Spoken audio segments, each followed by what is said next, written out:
think that one question that is coming up quite a lot at present and for the last month or so is limiting exposure to the US because of what is going on.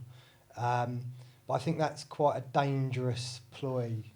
I don't necessarily think... I mean, what's happening at the moment, yeah, it's obviously starting in the US, but it's going to affect global trade and affect the rest of the world.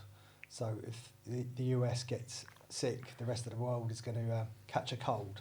So I don't necessarily think that marginalising exposure to US stocks is the right way forward. I think all stock markets are going to feel the impacts of what's going on, and everyone is going to be affected. So I think it just makes sense to maintain a sensible allocation to the whole global market proportionally. Well, it's an easy rebuttal, really, isn't it? I mean, why do people want to move some of the money away from the US? Yeah.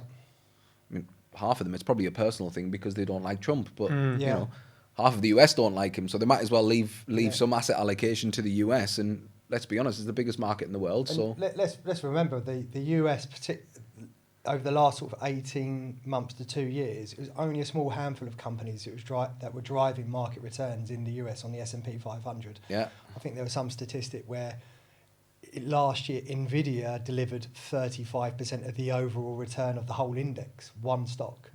So coming into the year, there was probably a sell-off due. Some of these companies were overpriced, and the expectation was that the wider market would start coming back.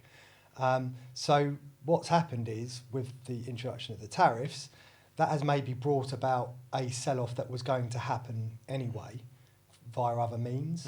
So we're not necessarily in that bad a situation. These companies that you're buying into, if you buy into the S&P 500, they're going to be around a lot longer than Donald Trump's going to be around.